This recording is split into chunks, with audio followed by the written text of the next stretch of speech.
Several Texas laws passed this year will have an impact on Texas politics and voters' decisions for years to come.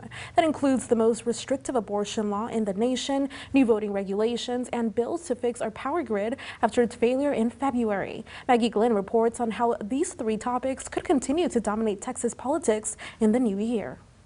The Texas abortion law made national headlines this year. It allows any citizen to sue anyone who aids or abets an abortion after fetal cardiac activity is detected in the womb. It's still in effect for now, after the Supreme Court sent it back to work its way through district court in Texas. But a future Supreme Court decision in the spring on the Mississippi Dobbs case could make the topic a pivotal campaign point in 2022. That's because Texas has another law already in place that if the High Court overturns Roe v. Wade, all abortions in Texas will be banned. If the Supreme Court makes a decision that essentially leads Texas to outlaw the practice of abortion in the state, it's going to be hard for it not to be center stage as one of the issues in the 2022 campaign.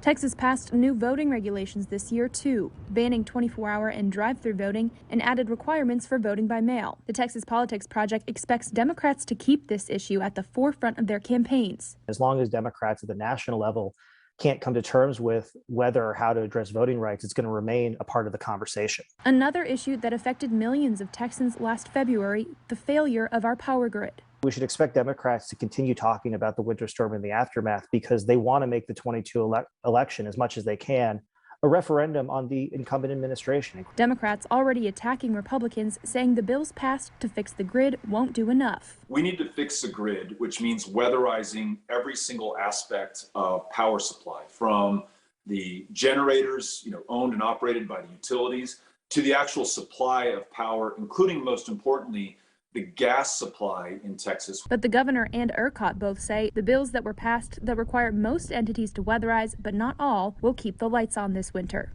Bottom line is that everything that needed to be done was done to fix the power grid in Texas.